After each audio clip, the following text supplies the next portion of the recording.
Retour sur le plateau de NCI 360 pour parler cette fois-ci de football. Depuis quelques mois, la désignation du successeur de Sidi Augustin Diallo à la tête de la FIFA fait couler beaucoup d'encre entre guerre médiatique à fleuret moucheté et punchline. Les trois candidats à la présidence de l'institution sont-ils au cœur des vrais enjeux de cette élection?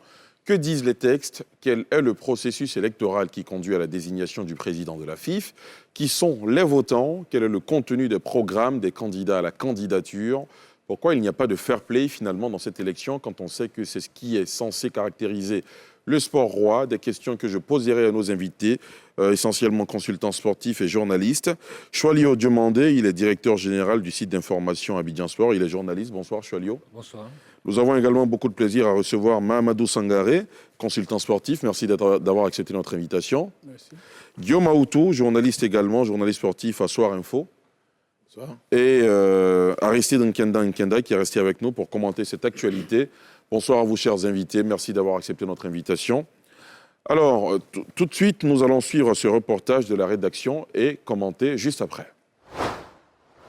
La Fédération ivoirienne de football va renouveler ses instances les semaines ou mois à venir.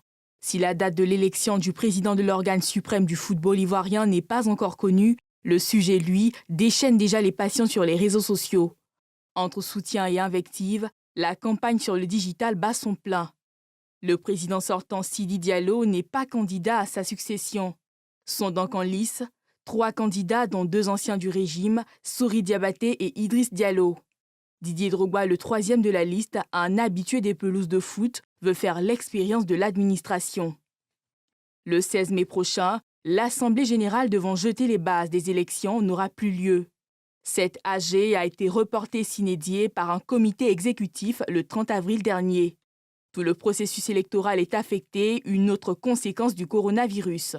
En attendant, les états-majors sont en ordre de bataille. Alors, chers invités, on vient de suivre ce reportage de la rédaction. Pourquoi, première question, pourquoi cette élection à la tête de la FIFA suscite autant de passion? Pourquoi? Est-ce la première fois dans l'histoire de la Côte d'Ivoire? Choualio? Écoutez, oui, je pense que c'est la première fois.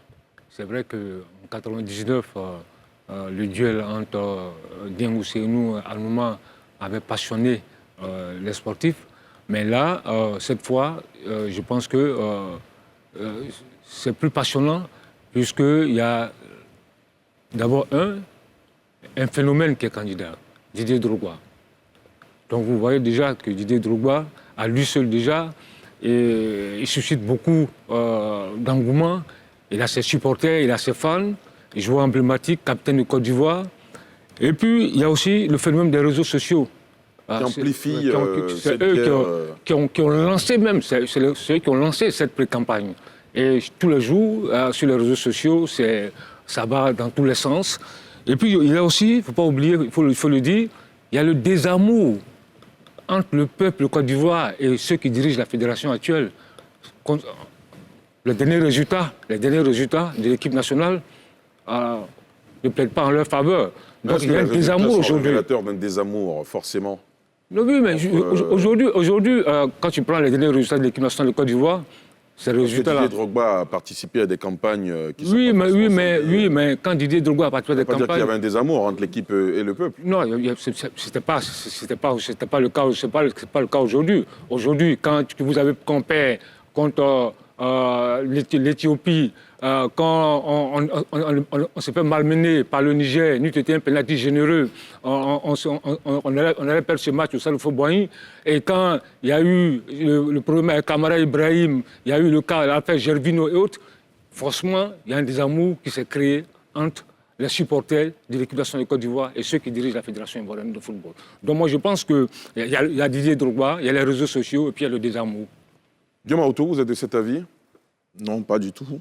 Je pense qu'aujourd'hui, s'il y a cette effervescence autour de cette élection, c'est la preuve que le football, qui est donc l'opium du peuple, continue d'intéresser les Ivoiriens. Le football en lui-même est passionnant. C'est passionnant, ça draine la passion. Et puis c'est vrai, on va dire que Didier Drogba, il traîne dans son sillage ses supporters ou autres, mais c'est tout comme. Et quand Choualio dit il y a un désamour et les derniers résultats, de quels résultats veut-il parler? Je pense qu'il faut faire la part il des indique choses. que des nations qui, initialement, ne pouvaient pas remporter des matchs face à la Côte d'Ivoire le font. Mais justement, il faut que les gens regardent le foot autrement. Les gens travaillent, les sélections travaillent. Sinon, Madagascar n'allait pas jouer les quarts de finale de la CAN, éliminer au passage la RD Congo. C'est de ça qu'il s'agit. Tant que nous allons rester dans notre bulle pour dire « Ah là, c'est la Côte d'Ivoire, c'est ci, c'est ça », non. Il faut comprendre que ceux aussi qui sont en face travaillent. Et c'est ça, c'est le foot. L'Éthiopie, on sait ce que l'Éthiopie a été par le passé. En termes de football, l'Éthiopie faisait partie des premières équipes qui ont participé à la CAN, à la création même de la CAN. Vous comprenez? Donc, il ne faut pas dire ça, faut pas dire ça comme ça. Parce que si on veut parler des résultats, je ne suis pas sûr, en tout cas de mémoire, qu'un comité directeur ou un comité exécutif de la Fédération ivoirienne de football ait remporté plus de trophées que le comité exécutif actuel. Très bien. On reviendra au résultat tout à l'heure. Monsieur Mahamadou Sangaré, quel est votre point de vue? Pourquoi il y a tant d'engouement, tant d'intérêt finalement autour de cette élection à la tête de la FIFA? Et je crois qu'il faut revenir aux nouvelles directives de la FIFA qui, dans un premier temps, en 2007, a mis une task force en place qui a travaillé sur les tests. Et je crois qu'au sorti, ils ont validé. Ça a été signé par Blatter et Jérôme Valk, le document en 2007. C'est rentré en application en 2011 par rapport aux élections que nous avons pu faire ici en Abidjan. Donc, il ne s'agissait plus d'élu un individu, mais plutôt une liste des personnes. Donc, 17 personnes, plus le président, fait 18. Et à l'intérieur, il y a, chaque entité a ses critères. Donc le président, celui qui postule au poste de président, a ses critères. Celui qui postule pour être membre du comité exécutif a aussi le vote. Donc à partir de là, on est rentré dans un engouement assez intéressant, assez important, une effervescence autour des élections au niveau de la fédération. Donc beaucoup de partis ont été impliqués forcément dans ce jeu. Et en même temps, comme je l'ai dit en off tout à l'heure, il y a eu l'une des révélations déjà en 1999 avec, Choalio le disait si bien, avec M. Anouma et M. Dieng, Feu Dieng Ousseno. Donc ça a été une des élections qui a pris une teneur nationale. Parce que le candidat Anouma a eu le temps de faire le tour de toute la Côte d'Ivoire où il y avait des ligues ou des équipes de football, même quand bien même certaines circonscriptions n'avaient pas de votants, on y allait pour pouvoir les toucher. Donc ça a pris à partir de là un envol national.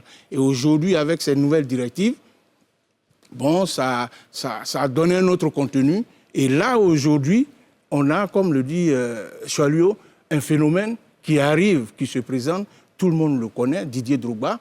C'est vrai qu'on dirait les réseaux sociaux, d'accord, les réseaux sociaux. On peut faire beaucoup d'activités ici en Côte d'Ivoire et puis ne pas les sentir sur les réseaux sociaux. Mais aujourd'hui, on a la chance d'avoir ce bouillonnement au niveau des réseaux sociaux parce qu'il y a quelqu'un d'exceptionnel qui est candidat. C'est quoi? C'est la première fois qu'un footballeur de ce niveau se présente à la candidature à la présidence de la FIFA? Tout simplement Laura. Non, la première fois? Bon, la première fois parce qu'à ma connaissance, il y a Ezan Emmanuel qui a assuré une intérim, qui est un ancien joueur en 90. Il a assuré une intérim. Voilà. Sinon, après, il y a d'autres cas qu'on peut regarder comme... là, on va partir beaucoup plus loin.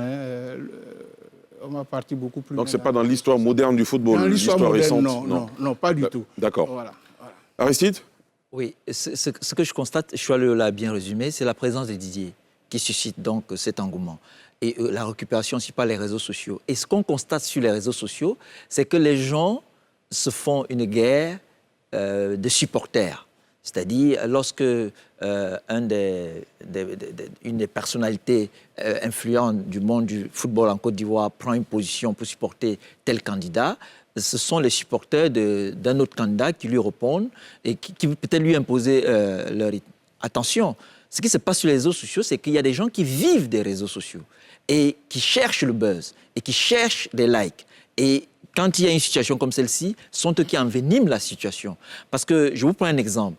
Quand Sérédier a fait son post sur les réseaux sociaux pour appeler les uns et les autres Au calme. au calme. Et elle a retenu. Elle a retenu et à ne pas envenimer la situation pour ne pas créer plus de polémiques. Il y a des gens qui n'ont même pas suivi le poste de Sérédier et qui sont venus lui répondre en le traitant de tous les noms. Il est même revenu à la charge pour redire, pour préciser sa pensée. C'est pour dire quoi? C'est pour dire la présence de Didier Drogba seul sur cette élection a donc décuplé, a donc démultiplié donc l'engouement. Ce que j'espère qu'au finish, et comme c'est le sport et que c'est le fair play, tu le disais en off, que tu ne comprends pas pourquoi est-ce que... On va l'aborder. D'accord. Donc, j'espère qu'à la fin, il y aura un consensus, justement parce que ce qui est important, c'est de préserver un climat apaisant autour du football pour avoir d'autres Didier Drogba, d'autres Kalou, d'autres Gervinho, d'autres... Très bien. Alors, est-ce qu'on est bien d'accord? Non, tout à l'heure, je vous donne la parole, Cholio. Est-ce qu'on est bien d'accord que l'objectif final pour chacun des candidats doit être de relever le niveau de notre football? Si tant il est qu'on a cet objectif-là avec soi, pourquoi vous expliquez finalement qu'on n'arrive pas à se parler pour s'écouter? Ça va dans tous les sens, il y a des invectives, il y a des insanités. Pourquoi cette élection suscite tant d'animosité? Non, je pense que ces invectives, ces querelles, non, c'est sur les réseaux sociaux. Je pense que les trois candidats on a une certaine hauteur. Ils sont à une certaine hauteur. Ils se respectent. Je pense que je ne suis pas sûr qu'il y a un mot qui va être sorti de travers par l'un des trois candidats. Mais pourquoi ils ne demandent pas finalement à leurs partisans de mettre balle à terre? Non, comme quelqu'un l'a dit, comme Aristide l'a dit, il y a des gens qui ne vivent que de ça, les réseaux sociaux. Même quand on leur dit non, c'est bon, arrêtez. À la preuve, quand Sérédier sort et qu'il dit non, écoutez les gars, il faut se calmer, c'est une élection, machin. Il y en a qui vont le traiter de tous les noms d'oiseaux. Pourquoi? Parce que, voilà, eux, c'est ça qui les arrange. Mais, comme on connaît les électeurs et on connaît les candidats, certainement, comme je l'ai dit, ils ne vont jamais s'invectiver, dire des choses malveillantes. Ce sont de grandes personnes. Pas descendre dans la boue? Non, pas du tout. Bien. Pas du tout. En tout cas, ça va rester au stade des réseaux sociaux et des supporters. Voilà. Cholio, ça fait quelques secondes que vous bouillonnez. Oui, allez-y. Enfin, vous voulez réagir, je veux dire. Oui, non, c'était pour un peu une précision. Tout à l'heure, laquelle? Guillaume disait qu'aujourd'hui, il n'y a plus de petites nations et que l'Éthiopie et Madagascar travaillent. Donc, ça veut dire que nous, on ne travaille pas. Parce que nous, quand je prends un exemple, en juillet 2011, la Côte d'Ivoire était 15e au classement FIFA devant la France et la Russie, première nation africaine. Aujourd'hui, en mai 2020, nous sommes 12e nation africaine. Et pour vous, la seule explication, justement, il y a un désamour, il y a un recul. Et tout à l'heure, j'arrive. Quand on est 11e, bien 12e mondial, alors, je veux qu'on s'entende. Je vous donne la parole tout de suite. On laisse Cholio terminer. Je vous donne la parole. Donc, c'est pour dire qu'il faut. Parce que là, c'est de ça qu'il s'agit. Ça, c'est des chiffres qui sont éloquents. Je parle de juillet 2011. Première nation africaine. 15e mondial devant la France et la Russie. En mai 2020... Est-ce que ce n'est pas dû aux individualités, finalement, qu'on avait dans nos équipes? Mais justement, mais attends, c'est vrai que quand vous gérez une fédération, quand vous gérez un football, vous devez penser, vous devez vous projeter sur le futur. Cette génération-là, elle n'est pas éternelle. Il fallait pouvoir préparer une bonne relève. Et pour vous, cette anticipation n'a pas été faite? Oui, et maintenant, quand il dit que je ne veux pas faire de comparaison, mais il faut aussi reconnaître quand même que Diengou Seynou, sous son règne, la Côte d'Ivoire a quasiment tout gagné au niveau des clubs. En 1992, l'Africa gagne la C2, la Coupe de l'Afrique des vainqueurs de coupe. En 1993, le CELA gagne la première édition de la Coupe CAF. En 1998, la CEC gagne la Ligue des Champions. En 1993, l'Africa gagne la Super Coupe. En 1999, l'Africa gagne la Coupe de l'Afrique des vainqueurs de coupe. Où vous voulez en venir? Non, c'est pour vous dire que tout à l'heure, il a dit que cette fédération-là, sur le plan sportif, est la meilleure. J'ai dit non. Il faut faire attention parce que Diengou Seynou a aussi gagné la CAN en 92. Donc, il gagne la CAN et tous les clubs ivoiriens ont gagné tous les trophées mis en jeu par la Confédération africaine de football. Alors que depuis 1999, aucun club ivoirien n'a réussi à gagner un trophée continental. C'est ça la précision. Guillaume? Comment vous réagissez rapidement avant qu'on donne la parole à M. Sangaré? Déjà, il faut que Chalut retienne une chose.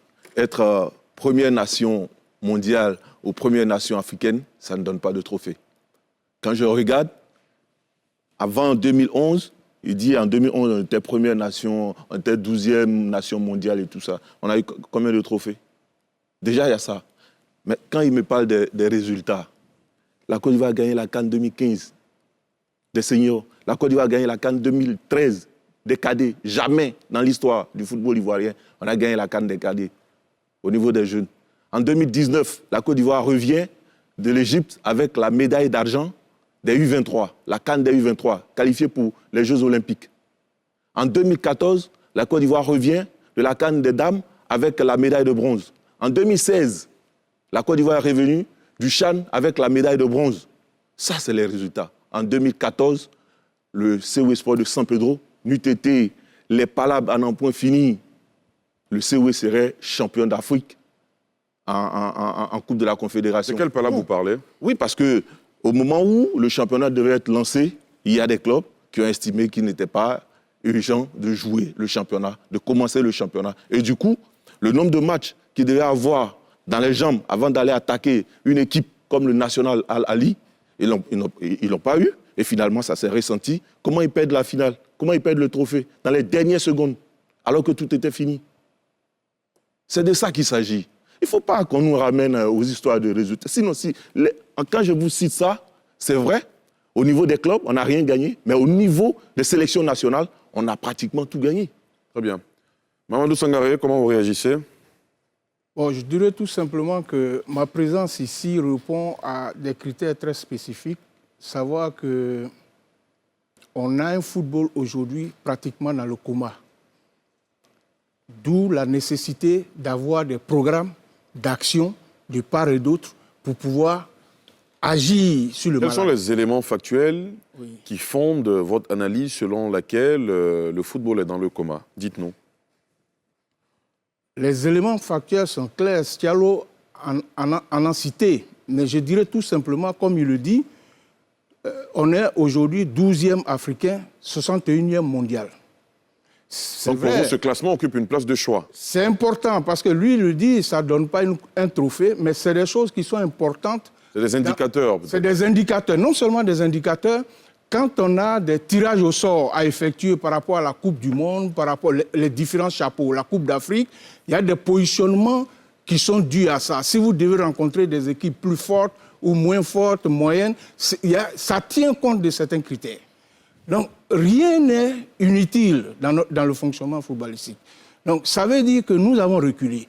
Et aujourd'hui, nos clubs, quand vous prenez nos clubs, on n'a même pas le temps aujourd'hui de jouer les éliminatoires. Parce qu'aujourd'hui, nous jouons que les préliminaires. Et nous sommes éliminés en préliminaire. Il faut gagner en préliminaire pour aller en éliminatoire. Bon, donc, vous voyez déjà le décalage. Ça veut dire qu'on a des difficultés. Il faut aussi que ça, on le reconnaisse. Si on le reconnaît, alors ensemble, on apporte des soins, on apporte des idées, on innove et on trouve des solutions ensemble. Mais il ne faut pas qu'on veuille dire que tout est bon. Non, il y a des indicateurs qui sont clairs, comme je viens de le dire. Donc, sur cette base-là, il y a des programmes, des différents candidats à la candidature. Bon, il faut regarder et voir ce qui est possible. En tout cas, le candidat Didier Drogba propose de très très bonnes solutions. Comme nous allons en parler tout à l'heure, je pense que je suis là pour ça, pas vraiment pour épiloguer sur... Très bien. Alors, la question que je vais vous poser, avant de regarder dans le fond, dans la profondeur, les programmes, ce que proposent tous les candidats, j'ai envie de vous demander comment on devient président de la FIF? Quelles sont les étapes, les grandes étapes? Alors, Guillaume? il faut déjà être âgé au moins de 35 ans et pas plus de 70 ans. Très bien. Voilà. Donc, les 3 candidats à la candidature respectent déjà cette condition. Voilà.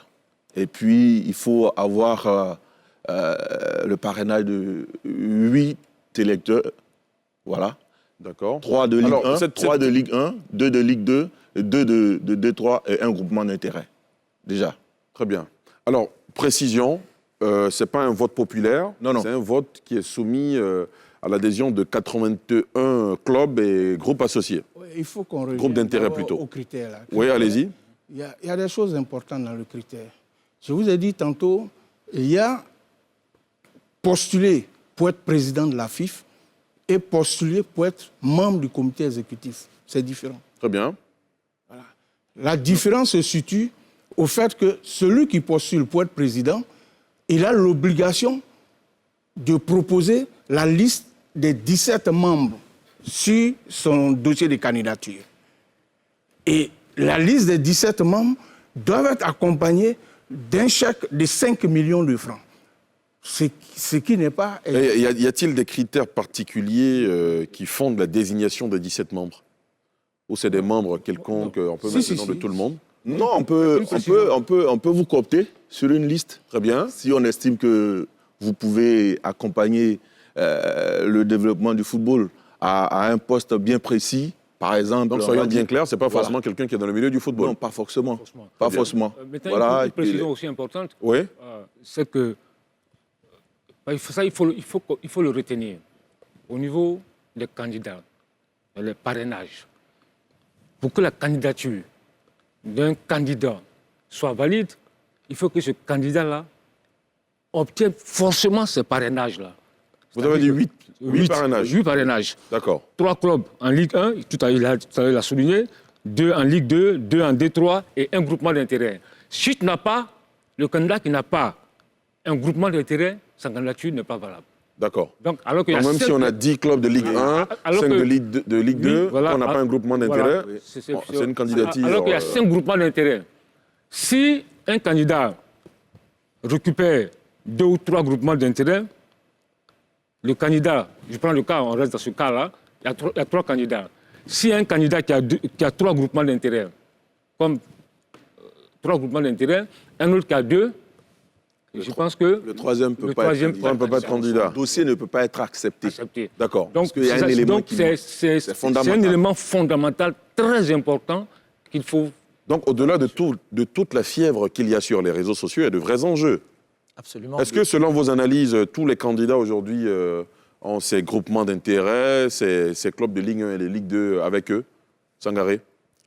Oui, forcément, il y a un éparpillement des voix au niveau des membres actifs. Vous avez des clubs qui sont avec M. Sori, des clubs avec M. Idriss et des clubs qui sont avec M. Drogba. Voilà. Donc, au niveau aussi des groupements d'intérêt, comme il a dit, il y a 5. Ces 5-là, il faut en avoir un. Et c'est clair que tout le monde se bat pour qu'au moment venu, on puisse présenter tous ces éléments-là, c'est-à-dire les 8 membres actifs, plus la liste du comité exécutif, du futur comité exécutif. Donc je veux vous l'entendre dire, tout le bruit qui se fait sur, finalement, dans la sphère, dans la blogosphère sportive et tout le reste, n'a aucune incidence sur le vote. Non, ça peut avoir une incidence. Oui, maintenant, je comprends mieux. Je comprends mieux avec ces explications. Ça peut avoir une incidence, surtout dans les groupements d'intérêt. Comment? Et parmi les groupements d'intérêt, il y a celui des anciens sportifs, je crois. Les anciens footballeurs, les footballeurs en activité, les arbitres, les médecins, les arbitres, Et quand vous voyez la les tendance, entraîneurs. et quand vous voyez la tendance sur les réseaux sociaux, et on sent qu'il y a une campagne qui est faite justement pour rejoindre ce que Choua le dit, de sorte que des groupements d'intérêt aillent vers 2 ou 3, 2 maximum, de sorte qu'il y ait des candidats qui, parce qu'on veut régler des comptes, je dis ça entre guillemets, qui ne puissent pas avoir un groupement d'intérêt. À partir de ce moment, ils ne pourront pas être candidats. D'accord. Une fois qu'un candidat a respecte, remplit tous ces critères, c'est quoi la suite? À quel moment le collège électoral se met en place? Oui, déjà c'était prévu pour le 16 mai. Oui. 16 mai. Et ça a été reporté. Ça a été reporté. C'est une assemblée générale qui était prévue. Du 16 mai qui devait mettre en place les organes du électif électoral. C'est-à-dire la commission électorale indépendante qui allait maintenant fixer la date de l'assemblée générale élective. Est-ce que les textes prévoient une périodicité? 30 jours. Oui, 30 jours avant le scrutin. Les candidats à la candidature doivent déposer leur Donc, si l'Assemblée générale s'était tenue le 16 mai, 30 jours après, on devrait organiser les élections. L'Assemblée générale du 16 mai devrait nous donner désigner la date, donner le nom, déjà le nom de celui qui va piloter donc la commission électorale indépendante, qui va mettre en place l'équipe qui va conduire le processus. Et puis, quand il va arrêter la date maintenant, parce que c'est eux qui vont réceptionner maintenant les dossiers pour les éplucher et voir qui répond aux critères susmentionnés pour faire acte de candidature. Est-ce que le programme des candidats, finalement, a un impact sur le délibéré des membres de la commission électorale? Non. Non. Non. Eux, ils Qu'est-ce qu'ils regardent, déterminent Qu'est-ce qu'ils regardent? Ils regardent juste... Les critères élémentaires. Si vous n'avez pas été condamné les 5 années qui précèdent l'élection, si vous êtes dans les normes par rapport à vos droits civiques et autres, voilà, c'est tout ce qu'ils regardent. Si vous répondez aussi aux critères qui sont énumérés par rapport à la liste. Et je voulais ajouter quelque chose, Ali, sous le contrôle des journalistes sportifs. Il y a les suffrages exprimés en dehors du vote. Je crois que pour ceux qui sont les présidents de Ligue 1 qui votent, ils ont un suffrage qui est plus élevé que les autres présidents, je crois. Les clubs de Ligue 1 ont 3 voix, 3 voix par club. Ligue 2, 2 voix. D3, 1 voix. Et puis, groupement d'intérêt, 1 voix. Ça fait, on va dire, 133 voix en tout. Voilà. Suffrage exprimé pour 81 votants ou quelque chose comme ça. Et puis, le groupement d'intérêt. Ouais. Bon, tout ce qu'on a entendu sur les réseaux sociaux, cette bataille, le nom des anciens joueurs, etc. Mais le groupement des anciens joueurs, ils ont une seule voix. Une seule voix, comme tous les autres groupements d'intérêt. Et c'est le président du groupement, s'il est là, qui porte la voix du groupement. Je prends un exemple. Donc pour le groupement, c'est 5 voix, pas plus. Non, c'est 5 voix pour tout le groupement c'est cela. d'intérêt. Voilà. 1 voix par groupement, quel que soit le nombre de membres d'un groupement. Mais ils ont un rôle très important, Ali. Comme a expliqué tout à l'heure Choualio, dans la composition, dans la présentation de la candidature. Si vous n'avez pas le parrainage d'un groupement d'intérêt, vous n'êtes pas candidat. C'est là où ils sont importants. Et c'est en cela que l'enjeu sur les réseaux sociaux aussi a un intérêt. Alors, ce qui devrait déterminer le choix des uns et des autres dans cette élection, c'est évidemment ce que les uns et les autres proposent pour l'éveil, pour le renouveau, pour l'émergence d'un football ivoirien qui donne envie à tout le monde. Est-ce que vous avez lu les programmes des uns et des autres? Est-ce que vous avez une idée de ce que chacun des candidats propose comme valeur ajoutée? Monsieur Sangaré? Je dirais que mon candidat, qui se trouve être Didier Drogba, a un programme assez fourni, qui est bien rempli à tous les niveaux, et que des propositions qui sont faites par rapport à la prise en compte des présidents des clubs, qui sont les premiers acteurs de cette affaire, qui ont pas mal de difficultés dans la gestion au quotidien de leur club, donc qui seront rehaussés avec tout ce que vous avez pu voir. C'est vrai qu'on va parler des finances. Quand il parle de doubler les primes, les subventions de 75 à pratiquement 150, ça donne beaucoup de mou à un président du club qui a des difficultés à vraiment suivre toute la semaine ses athlètes, à les accompagner, à faire des mises au vert, à louer des cars. Et justement, même ce problème des cars, on le résout aussi quelque part dans le programme. Il y a des cars qui sont offerts aux 76 clubs, c'est-à-dire de Ligue 1, Ligue 2 et de 3e division. Ça fait 76, puisqu'il y a 5 groupes d'intérêt. Donc, tout ça, c'est fait de telle sorte que les difficultés inhérentes au fonctionnement des clubs soient atténuées. Et quand ça s'atténue, on peut penser compétition. Parce que la compétition, elle se fait dans un environnement sain, avec des athlètes reposés. Tous les entraîneurs du monde vous le diront, on ne peut pas augmenter la performance d'un joueur sur fond de fatigue. Ce n'est pas possible. Donc le joueur a besoin d'être dans un environnement apaisé, tranquille, bien nourri, qui travaille au quotidien, qui se repose aussi. Donc il faut donner des moyens, il faut des moyens. Donc c'est ces difficultés au quotidien-là que le candidat Didier Drogba veut apporter de l'eau à leur moulin, leur permettre de souffler. Donc c'est cette main-là qui leur tend. À côté, on a aussi les médecins. Parce qu'on a tantôt vu des compétitions de CAN ou même des compétitions sur le plan local où les médecins, il y a souvent des difficultés à diagnostiquer rapidement un certain nombre de maux. Parce que vous savez que la base de tout ce qui est athlétique, c'est les fibres musculaires. Donc, sur cette base-là, il y a une compétence avérée à maîtriser entre claquage, élongation et cassure. Donc, c'est normal que Didier, le candidat Didier, veuille donner beaucoup d'opportunités à ces médecins-là pour se perfectionner, pour avoir des outils, des dernières pointes, pour pouvoir vraiment décider très rapidement sur ce genre de cas, en cas de blessures et autres, et en même temps permettre aux athlètes d'être pris en charge par les assurances. Avoir des assurances et qu'il n'y a même pas de quiproquo là-dessus. En cas de petits bobos, tout soit pris en compte avec les partenariats avec certains grands hospices de la place. Après, nous avons rapidement les entraîneurs. Aux entraîneurs, il faut leur attribuer un statut. Il faut leur permettre. Ils n'ont pas de statut en ce moment. Non, ils n'ont pas de statut. Ils n'ont pas de statut. Caillé le disait, puisque j'en avais assuré moi-même la présidence cette présidence-là pendant 8 ans. 8 années. La présidence d'entraîneurs. Des entraîneurs. J'avais assuré pendant 8 années. C'est Caillé qui m'a succédé, qu'ils ont déposé un dossier en 2016. Jusque-là, ils n'ont pas eu de retour là-dessus. Mais vous, en tant que président, vous n'avez pas essayé de lutter pour leur attribuer un statut? On a essayé, on a eu beaucoup de difficultés d'ailleurs. Très bien. Vous voyez, on a essayé, on a eu beaucoup de difficultés parce que ça prend en compte un certain nombre de choses qu'aujourd'hui les tabous tombent.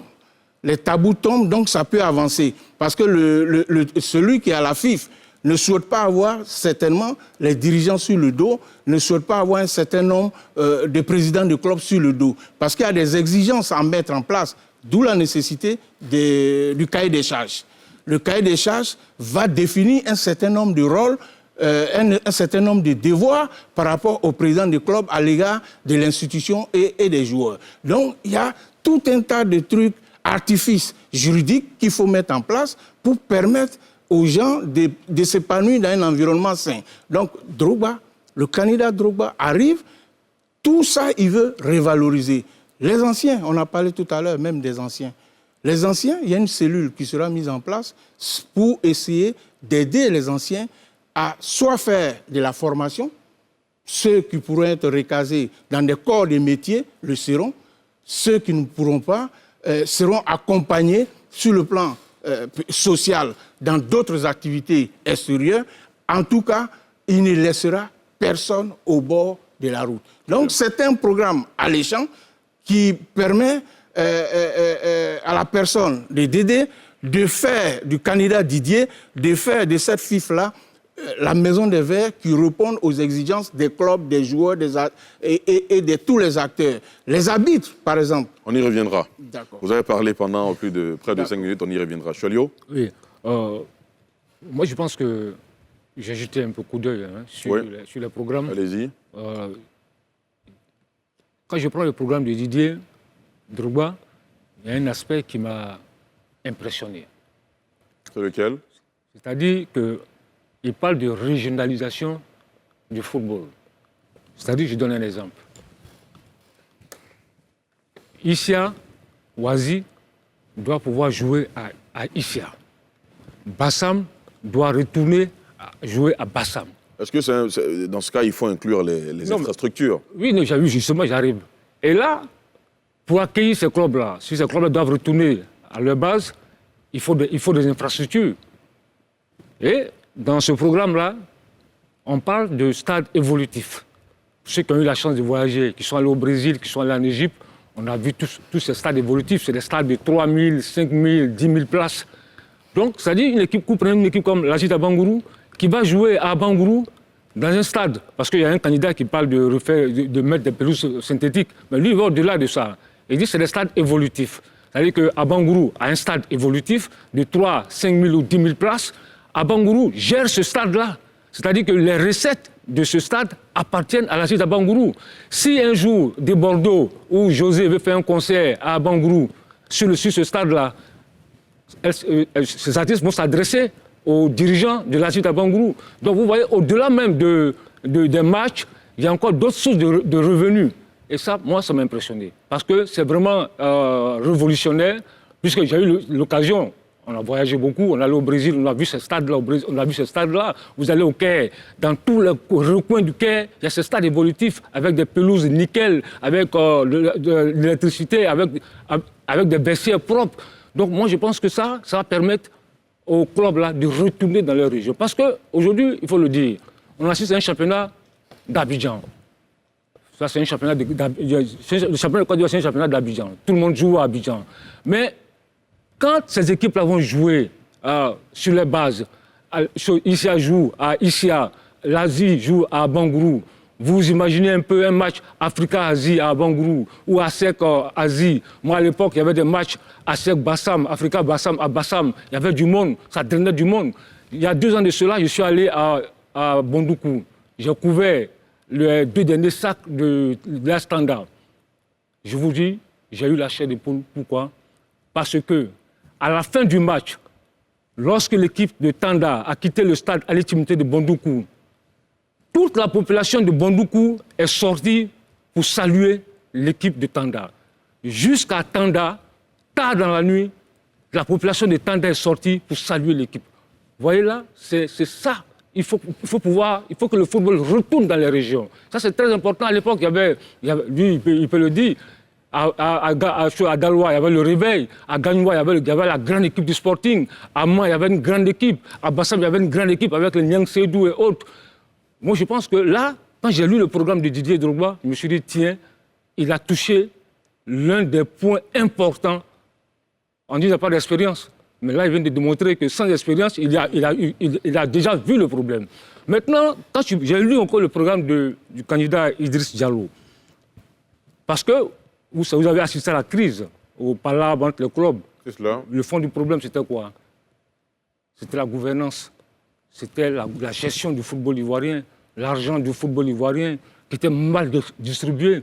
Et dans ce programme-là, eux, ils parlent d'un conseil de surveillance. C'est-à-dire que ce conseil de surveillance aura un regard sur les finances de la Fédération ivoirienne de football. Parce qu'on oublie les choses. La Fédération ivoirienne de football, c'est une association. Ce n'est pas la propriété d'un individu. Il y a des membres actifs. Parce que même il y a des journalistes, des consultants, des présidents de clubs qui pensent que l'argent de la Fédération appartient à X ou Y. Alors que c'est l'argent d'une association. Ce n'est pas l'argent de quelqu'un. Donc là, ce conseil de surveillance, pour moi, est extrêmement... Il serait formé de qui, ce conseil de surveillance? Des sponsors, de certaines grandes personnalités, des gens qui n'ont rien à voir souvent... Une sorte de commissariat au compte? Des sponsors, des banquiers, des gens qui sont vraiment aguerris dans la gestion des finances. Et là, c'est extrêmement important. Et deuxièmement, dans ce programme, je lis que il y a la mise en place d'une sorte de direction de contrôle de gestion. Parce que ça, c'est en France, il y a la DNCG. C'est-à-dire un club, lorsque vous ne remplissez pas le cahier des charges, la DNCG vous impose de remplir ce cahier des charges. Si vous ne pouvez pas, vous êtes rétrogradé en division inférieure. Et là, je pense que c'est un aspect extrêmement important. Et aussi, dans ce programme-là, j'ai lu qu'il faut une DTN forte. Franchement, depuis près de 10 ans en Côte d'Ivoire, la DTN ivoirienne est une DTN, excusez-moi le terme, marmaille. D'abord, c'est un DTN intérimaire, parce que le football... Il ne faut pas juste employer les mots pour les employer, il faut nous dire pourquoi vous... Non, je vous dis pourquoi. Vous savez, aujourd'hui, je vois, on envoie des anciens footballeurs là, à la DTN. Mais c'est de la comédie, ça. Là, une direction technique nationale, c'est elle qui définit la philosophie, les stratégies du football. C'est elle qui trace l'avenir du football. C'est le sanctuaire du football. Mais les anciens footballeurs, ils l'ont pratiqué. Non, écoutez-moi. Une DTN est composée de hauts cadres. Des gens qui ont, pas forcément des footballeurs qui ont joué au football. Non, c'est eux, ils sont dans la réflexion. Ils sont dans la réflexion. Est-ce que vous êtes en train de dire qu'un ancien footballeur ne peut pas être dans la réflexion? Non, écoutez-moi. Ces cas dont je parle, écoutez-moi, excusez-moi. Non, je vous écoute. Moi, je veux juste comprendre. Il y a des gens qui ne savent même pas écrire leurs noms qui se sont retrouvés à la DTN. C'est de ça qu'il s'agit. C'est ça qui quand est même mauvais. une accusation grave. Non, c'est pas grave. Il y a des gens qui s'appellent écrire leur nom qui sont à la DTN. Parce que la DTN, ici, est devenue un centre social pour régler des problèmes sociaux de certaines personnes. Et ça, c'est mauvais. Et ça, moi, je suis très inquiet quand je vois ça. Donc, aujourd'hui, la DTN, au-delà de ce que je viens de dire, permet à la formation des formateurs, organise la compétition de jeunes. Mais en Côte d'Ivoire, depuis près de 8 ans, 10 ans, on nous propose quoi? La compétition de jeunes qui se jouent sur 1 mois, 2 mois, des compétitions qui ne vont même pas au bout. Le football féminin, c'est quasiment 5 à 6 journées. Alors que la FIFA donne de l'argent, envoie de l'argent pour développer le football féminin. La FIFA envoie de l'argent pour développer le football des jeunes. Aujourd'hui, il y a des candidats qui veulent revoir tout ça, avoir une DTN forte. Parce qu'aujourd'hui, on parle de développement du football. Mais si la DTN n'est pas forte, croyez-moi, on ne pourra pas s'en sortir. Parce que la DTN, c'est le creuset du football. Très bien. Guillaume? Bon, je vais laisser, je vais dire, l'usage de ces mots à Choalio Diomandé. Traiter des responsables de marmaille, je pense que il faut peut-être être soi-même marmailleur. Non, mais enfin, c'est un confrère. C'est une DTN marmaille. Oui, voilà, mais voilà. Parce que ceux qui sont là-bas sont des marmailles. C'est ça. Mais on va polémiquer sur le constat est là. Le constat est là. Tu ne peux pas nous dire autre chose. Le constat est là. Tous ceux qui observent le football ivoirien savent que la DTN ne fonctionne pas. On vous a écouté. M. Choalio Diomandé, j'ai pensé qu'il était ici en tant que journaliste. Mais je suis en tant que journaliste. Pour parler des programmes des candidats. Quand il parle d'un autre candidat, il dit qu'il y a un autre candidat qui dit qu'il n'a pas dit son nom. C'est dommage. Moi, j'ai pris connaissance avec le programme de Didier. Oui, Didier, parce qu'il a joué au football, il connaît ce qui peut faire évoluer. Il connaît l'environnement. Il connaît l'environnement, il sait ce qui peut faire évoluer le football. J'ai vu le programme de M. Sori Diabaté également. Et Sori Diabaté, il cumule 18 années de présence à la fédération. Il sait aussi ce qui est bon pour faire évoluer le football. Et on nous a dit aussi que Sori Diabaté a joué au football. Il a joué au football. Il a pris une licence à la SEC Mimouza et il a joué 3 saisons à l'AUC. Ça, on ne peut pas lui dénier ça. Et dans son programme... Je me suis renseigné, il n'a pas de licence à la SEC Mimouza. Les dirigeants de la SEC sont là, vous pouvez témoigner. C'est vrai qu'il devait jouer à la SEC, mais il n'a pas pu jouer à la SEC. Voilà. Donc c'est la précision. Il n'a pas de licence. Il a pris une licence, mais il n'a pas joué de match. Ça aussi, il faut que... Voilà. Mais non, il n'a pas de licence. Non, la clarification. Il a pris une licence. Il a pris une licence. Monsieur Roger Wogné est là. Il est encore vivant. Vous n'avez pas le monopole de la parole, s'il vous plaît. Quand vous avez parlé, je vous ai écouté religieusement. Si vous avez des observations à faire, vous allez les faire quand Guillaume aura terminé. Guillaume Aoutou, allez-y. Guillaume, c'est vous, allez-y. Voilà. Ce que je dis, c'est qu'effectivement, il y a des choses à faire. Dans toute chose, il y a une amélioration à faire.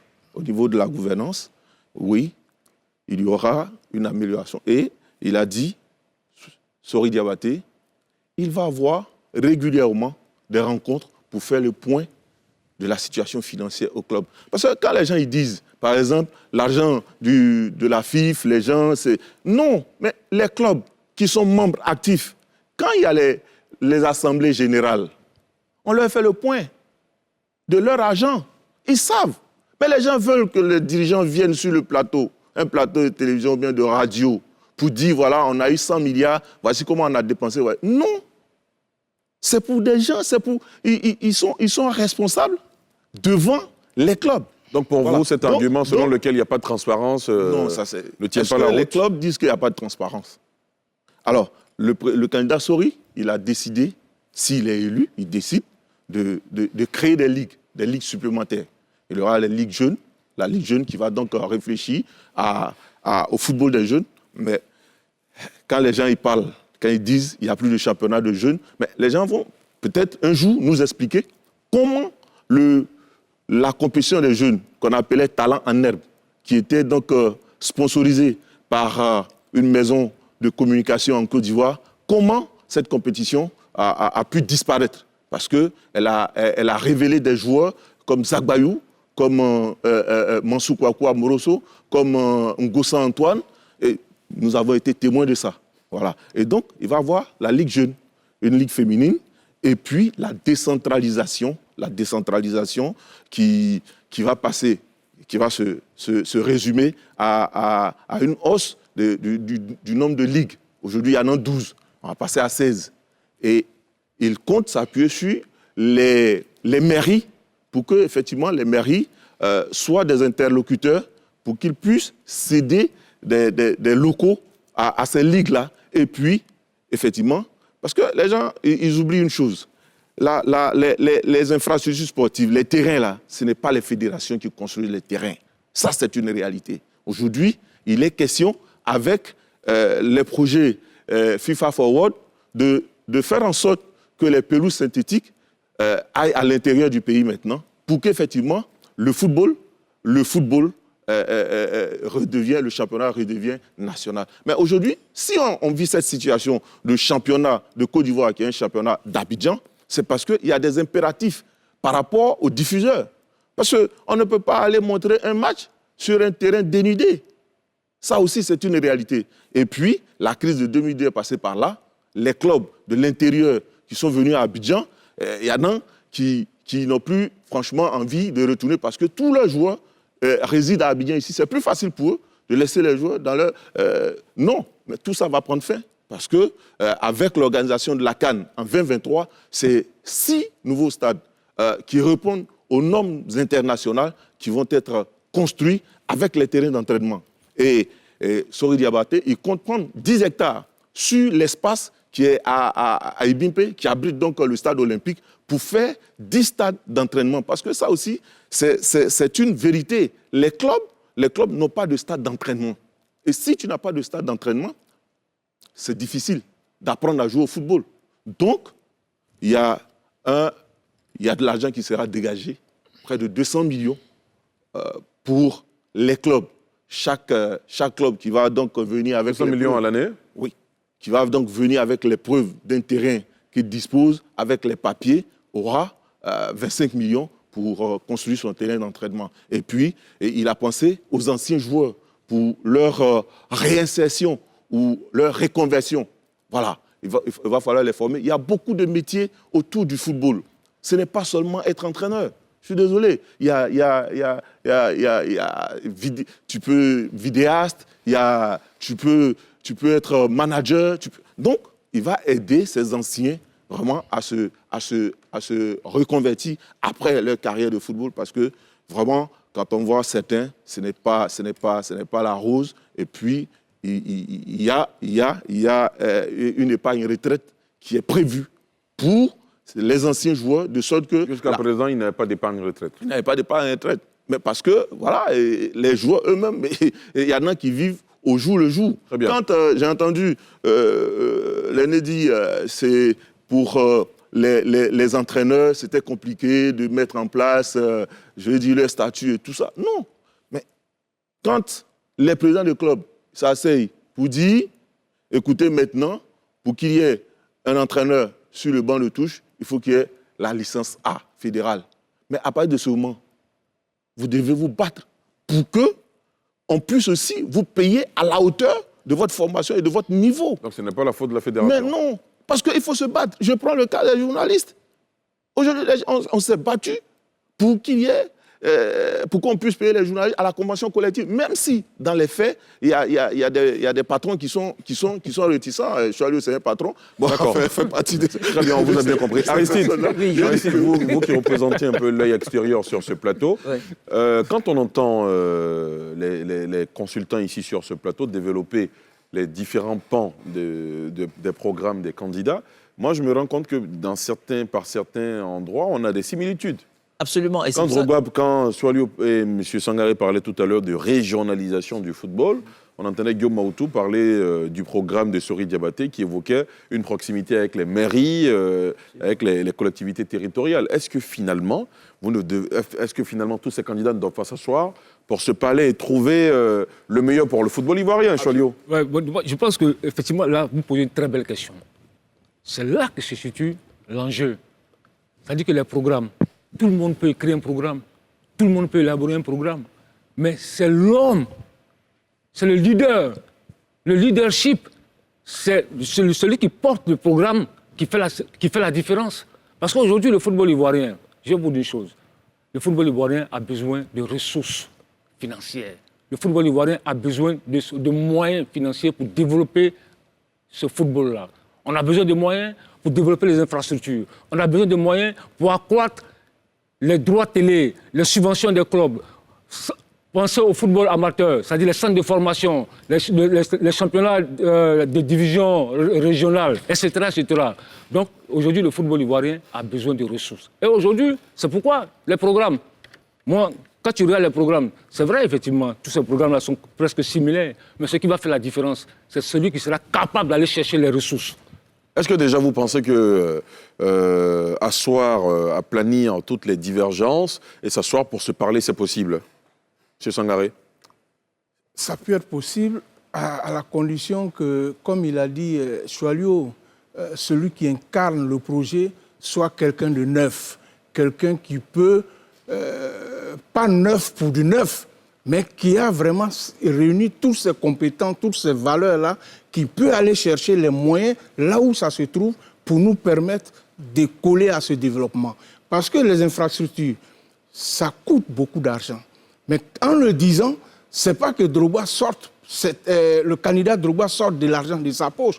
Il a des gens derrière, il a du sponsor derrière, il a des personnes de bonne volonté qui sont prêtes à là, on demande si on peut avoir un consensus. Vous désignez tout de suite. Non. Ce que je veux faire comprendre, oui. Le consensus, vous le faites avec quoi? Parce qu'il faut des critères pour faire le consensus, il y a un début, il faut s'asseoir déjà pour mais discuter. c'est ce que je vous dis. On peut le faire à condition qu'on respecte déjà cette position-là. Celui qui va incarner le projet. Non, ça c'est votre position. Non. Je reviendrai à vous, M. Sangaré. Oui, Aristide. Je voulais seulement dire quelque chose. Les gens n'ont pas fait attention, mais Idriss Diallo était déjà dans un précédent bureau exécutif de la FIF. Et pendant que Sidi Diallo était là, je crois qu'il s'était retiré. Il n'a pas été avec Sidi. Et il revient au moment où Sidi dit qu'il n'est plus candidat. Et je pense que celui qui va jouer le rôle rassembleur entre les trois pour créer ce consensus, et je crois que c'est surtout pour ça aussi qu'il est venu, c'est Idriss Diallo. Maintenant, il y a un élément important sur lequel je voulais revenir, ce que Choalio a soulevé comme préoccupation, c'est la régionalisation. Je ne comprenais pas avant, je ne comprenais pas pendant longtemps, et c'est quand il explique que je comprends, pourquoi est-ce qu'il y a eu ce désamour, les gens n'allaient plus au stade? Mais c'est parce que tout se joue à Abidjan. Et je n'avais pas fait attention, c'est quand il allait parler tout à l'heure que je dis, ah, effectivement, parce que si je suis du village, par exemple de Mans, et que j'ai mon club qui est de Mans, et que je suis à Mans, et qu'à Sec, où il y a des stars, Africa, où il y a des stars, vient à Mans, mais c'est une curiosité. Un peu comme le PSG qui va à Dijon. À Dijon. Voilà. Donc, c'est tellement important. Ou bien le Real Madrid qui va à Valladolid. Je ne suis pas d'accord avec... S'il n'y a pas de stade, non, je ne suis pas d'accord avec Aoutou quand il dit que 2002 est passé par là, mais on a vu 2011, après la crise post-électorale, comment on a reconstruit le pays. Donc, c'est une volonté. S'il y a des gens qui sont capables d'aller chercher les moyens pour faire la régionalisation, mais donnez-leur la volonté dont vous parlez, oui. La volonté, c'est la volonté de qui? La volonté de celui qui impulse la dynamique. Ce que vous devez comprendre, oui. C'est que les stades dépendent des collectivités territoriales. Et s'il y a quelqu'un qui apporte les moyens, et s'il y a quelqu'un qui va chercher les moyens pour renforcer ce pouvoir... Est-ce que le business model fonctionne comme ça? Ce que je vais faire comprendre, c'est que les stades là, la construction des stades dépend de l'État. Les stades de l'intérieur que vous voyez là, vous connaissez l'intérieur du pays, que ce soit à Bandoukou, que ce soit à Daloa, que ce soit à Mans, que ce soit à Séguéla, à Korogo. Ces stades ont été construits pendant les années, on va dire dans les années 60, lorsque la célébration de la fête de l'indépendance était tournante. Oufoué a fait construire ces stades pour que les finales de la Coupe nationale, bien de la Coupe Oufoué puissent se jouer sur ces stades. Vous comprenez? Aujourd'hui, du fait que ces stades n'ont pas été entretenus, ils sont tombés dans un état de décrépitude. C'est le cas de le dire. Il y a des stades qui n'ont plus de tribunes, qui n'ont plus de vestiaires, qui n'ont même plus de pelouse. On vous a bien compris, Guillaume. Voilà. Monsieur Zou, vous avez demandé si il était possible de s'asseoir pour se mettre d'accord. C'est cela? Je pense que c'est possible. Très bien. Pourvu que, de part et d'autre, on fasse preuve de bonne foi. Voilà. Faut pas déjà, parce que... d'humilité aussi. Absolument. Faut pas venir à la table de négociation en se disant que c'est moi ou rien. D'accord, très bien, on vous a compris. Non, Monsieur Sangaré. Ce que je voulais dire, mon voisin l'a déjà emboîté un peu. Construire des infrastructures sur tout le territoire, ou du moins dans les grandes villes, ça, c'est dans les cordes du candidat Didier Drogba. Mais à partir du moment où vous avez sur 3 candidats, un qui est prêt à épauler l'État de Côte d'Ivoire, parce que c'est de ça qu'il s'agit. C'est de ça qu'il s'agit. L'État fait son travail régalien. Mais à un moment donné, on a des fils du pays qui ont des capacités à aller chercher des investisseurs étrangers pour venir appuyer le pays. Vous allez voir qu'il a déjà fait avec le tourisme de Côte d'Ivoire. À Dubaï, du 20 au 21 octobre, sur 2 jours, il a mobilisé 5 milliards pour l'État de Côte d'Ivoire. Donc, 5 milliards d'intentions. 5 milliards, oui, mais vous savez, 5 milliards d'intentions, mais vous savez, les intentions ne viennent pas comme ça. Non, forcément. Voilà, les intentions ne viennent pas comme ça. C'est des choses qui sont marquées. On le sait dans ce milieu. Non, le dire comme ça, oui, Drogba, oui, Didier Drogba et Assalfo ont participé à une campagne qui a permis effectivement de mobiliser 5 milliards d'intentions. Mais le disant comme ça, c'est comme si les investisseurs viennent donner juste de l'argent alors qu'il y a des projets derrière. C'est ce que il y a des projets, mais il faut aussi des gens. Il faut aussi la personne. Absolument, je suis d'accord. C'est de ça qu'on parle. Qui incarne le groupe? Très bien. Qui incarne? Tout à l'heure, j'ai entendu dire... On n'a plus beaucoup de temps, hein. On est au terme de l'émission. Oui, très rapidement. J'ai entendu dire que les infrastructures, c'est l'État. C'est vrai, mais ça, c'est dépassé. C'est un modèle qui est dépassé. Nous ne sommes plus en 1960. Aujourd'hui, la FIFA donne des outils aux fédérations pour développer, pour créer des infrastructures.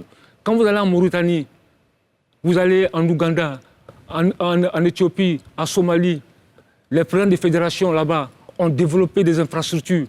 Mais ce n'est pas l'État mauritanien ou l'État somalien. Comme je l'ai dit tout à l'heure. En Côte d'Ivoire, il n'y a pas eu? Non, laisse-moi terminer. Non, je ne suis pas d'accord avec vous. Mais laisse-moi terminer. Il laisse son pays. Non, laisse-moi terminer. Donc, je te dis que la FIFA offre des possibilités aux fédérations de développer des infrastructures. Tu veux parler en donnant des moyens? Oui, en donnant des moyens. À travers les projets. À travers des projets bien précis. Mais maintenant, le cas Didier Drogba, quand j'ai lu le programme, ce n'est pas l'État de Côte, c'est même pas la FIFA. C'est un programme spécifique de près de 250 milliards de francs CFA avec un fonds chinois pour développer ces infrastructures-là qui ne sont pas du ressort des municipalités. C'est-à-dire que c'est un programme spécifique. Et là, c'est là que moi, quand j'ai lu le programme, j'étais séduit. Alors, ce que je vous propose, c'est de nous retrouver pour faire une autre émission, justement pour parler infrastructure liée au football. Là, nous sommes au terme de cette émission. Vous réagissez en 30 secondes. Justement, en 30 secondes. 30 secondes. Le projet Gold dont il fait allusion, c'est ça qui a permis de revêtir la pelouse du stade Champroux. L'éclairage qu'on voit au stade Champroux aujourd'hui ou au Parc des Sports, c'est ça. Et les pelouses d'Abobo et de Yopougon, où on joue les championnats de Ligue 2, c'est ça, c'est ce projet-là. La pelouse synthétique du stade, du centre technique de Benjerville, c'est ça. Donc, faut pas qu'il... Alors, nous sommes au terme de cette émission. Les projets sont utilisés et la fédération utilise bien ces projets-là pour développer les infrastructures. On vous a bien entendu, Guillaume Aouto. On vous a bien entendu. Si vous êtes disponible la semaine prochaine ou la semaine à venir, on pourra parler exclusivement des infrastructures parce que je réalise que ça peut faire l'objet d'une émission spéciale pour comprendre le fonctionnement et les moyens énormes à mobiliser pour construire des infrastructures pour faire évoluer notre football. Aristide Nkenda, en 30 secondes. Idriss Diallo, Moi, je compte sur vous. C'est vous qui pouvez apporter le consensus dans cette élection. Bon, enfin, si on veut rentrer dans cette campagne, on ne va pas s'en sortir. Merci à vous. Oui, mais je ne savais pas qu'il y avait un représentant d'Idriss Diallo. Bon, d'accord, très bien. Ce qui est sûr, allez, Dédé, bonne chance. Merci beaucoup. Merci, M. Mamadou Sangaré. Merci, Aristide Nkenda. Merci, Guillaume Aoutou. Merci, Charlie Odiomandé. Le débat était passionnant, mais nous sommes au terme de cette émission. Merci de l'avoir suivi, chers téléspectateurs. Rendez-vous dimanche prochain à 20h05 pour un autre numéro de NCI 360.